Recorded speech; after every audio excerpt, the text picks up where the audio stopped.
क्या तुम्हारे साथ भी ऐसा होता है कि कोई बात बार बार दिमाग में घूमती रहती है? किसी ने कुछ कहा और तुम उसे लेकर घंटों, कभी कभी पूरे दिन सोचते रहते हो।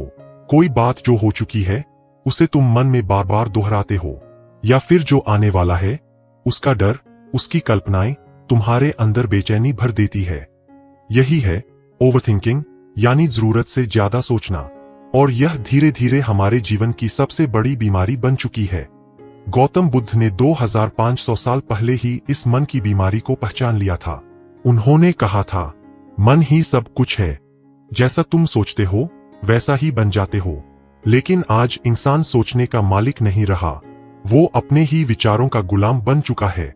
हर पल, हर स्थिति में उसका मन या तो अतीत में भागता है या भविष्य की चिंता में खो जाता है।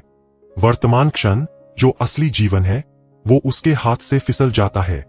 इस वीडियो में हम बुद्ध के बताए 6 गहरे उपाय जानेंगे, जो तुम्हें ज्यादा सोचना बंद करने में मदद करेंगे।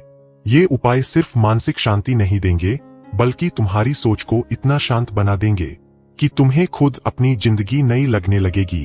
चलो शुरुआत करते हैं बुद्ध के पहले उपाय से। नंबर 1, वर्तमान क्षण में लौट आओ, be in the present moment.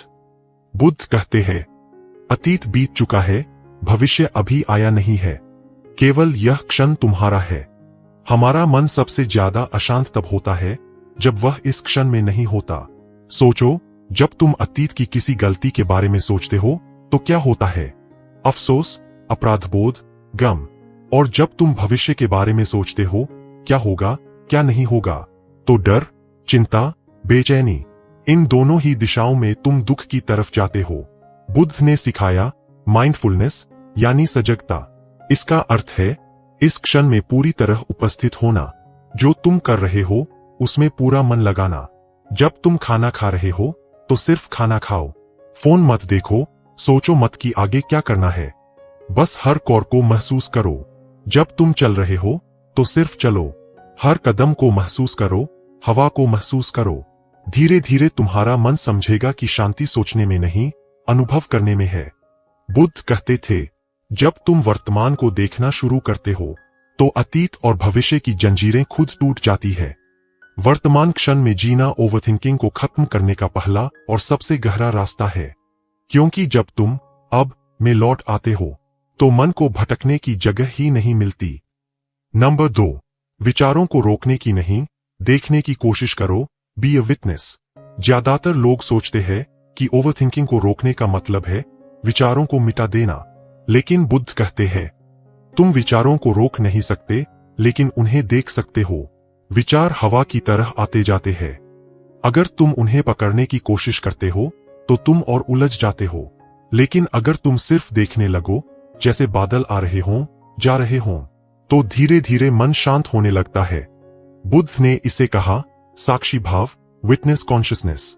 उन्होंने अपने शिष्यों को सिखाया कि जब भी मन में कोई विचार उठे, गुस्से का, डर का, चिंता का, तो उसे बस देखो, बिना निर्णय किए। उसे ये मत कहो कि ये गलत है या ये अच्छा है, बस देखो, जैसे कोई तीसरा व्यक्ति देख रहा हो। क्योंकि जब तुम देखने लगते हो तो तुम्हारी पहचान विचारों से अलग हो जाती है। तुम समझने लगते हो कि मैं अपने विचार नहीं हूं, और जैसे ही यह समझ आती है, ओवरथिंकिंग का जादू टूट जाता है। तुम्हारा मन धीरे धीरे स्थिर हो जाता है। बुद्ध ने कहा, जैसे कमल का फूल कीचड़ में भी खिलता है लेकिन गंदा नहीं होता, वैसे ही जो व्यक्ति अपने विचारों को देखता है वो उनसे ऊपर उठ जाता है। नंबर 3, असत्य विचारों की पहचान करना सीखो, distinguish truth from illusion. Buddha कहते हैं, तुम्हारे दुख का कारण परिस्थिति नहीं, तुम्हारा भ्रम है। ओवरथिंकिंग का सबसे बड़ा कारण यह है कि हम अपने ही झूठे विचारों पर विश्वास कर लेते हैं। हमारी कल्पना हकीकत से ज्यादा तेज दौड़ती है। कोई देर से जवाब दे दे और हम सोचने लगते हैं कि शायद वह अब हमें पसंद नहीं करता। कोई गलती हो जाए और हम सोचते हैं कि अब सब खत्म हो गया। बुद्ध कहते हैं, सत्य की पहचान करो। हर विचार जो मन में उठता है वो सच्चा नहीं होता। मन हमेशा डर के आधार पर कहानी बनाता है, और जब हम उन कहानियों पर विश्वास कर लेते हैं तो ओवरथिंकिंग शुरू होती है। बुद्ध के अनुसार जब भी कोई विचार उठे तो खुद से एक सवाल पूछो, क्या यह सच है? और अगर तुम ईमानदारी से जवाब दो तो 90% विचार अपने आप गिर जाते हैं। सच्चाई यह है कि भविष्य अनिश्चित है और मन उसे पकड़ना चाहता है, इसलिए वो कहानी बनाता है, डर पैदा करता है। लेकिन बुद्ध कहते हैं, जिस क्षण तुम सत्य को देख लेते हो, भ्रम अपने आप समाप्त हो जाता है।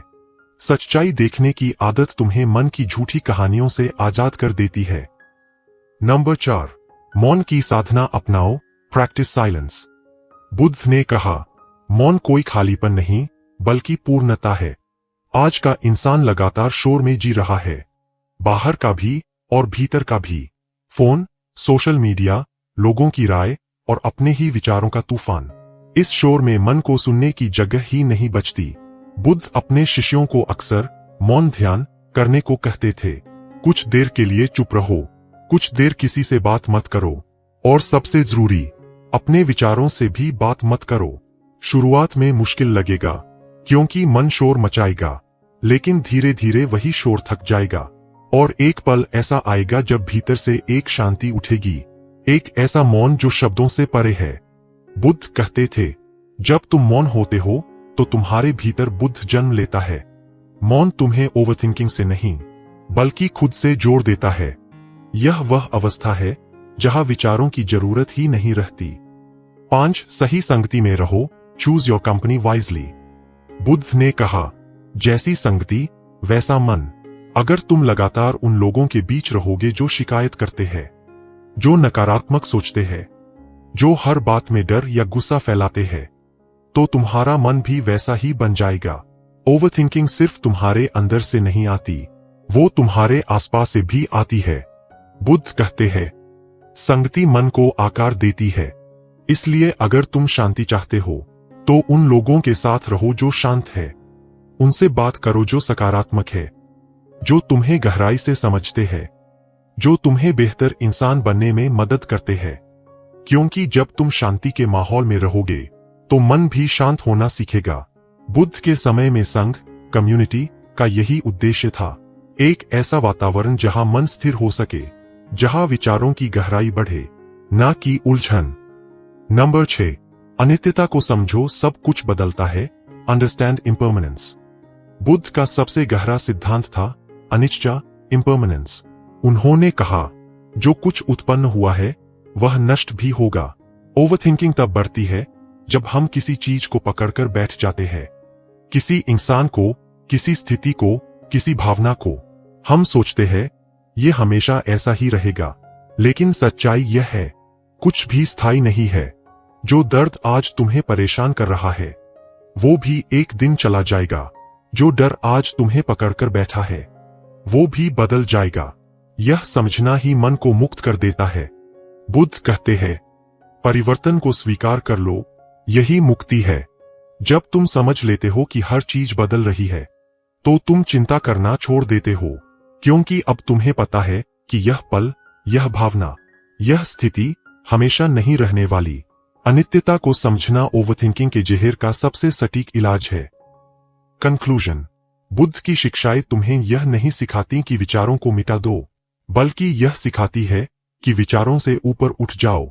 जब तुम मन को देखना शुरू करते हो, जब तुम वर्तमान में जीना सीखते हो, जब तुम मौन को अपनाते हो और अनित्यता को समझ लेते हो, तो ओवरथिंकिंग अपने आप गिर जाती है। बुद्ध ने कहा था, शांति बाहर नहीं, तुम्हारे भीतर है। बस आंखें खोलो और उसे देखो। ज्यादा सोचना बंद करने का मतलब यह नहीं कि तुम कम सोचो, बल्कि यह कि तुम सही सोचो। वो सोच जो जागरूक है, जो साक्षी है, जो प्रेम से भरी है। याद रखो, जब तुम अपने विचारों के मालिक बन जाते हो तो दुनिया की कोई ताकत तुम्हें परेशान नहीं कर सकती।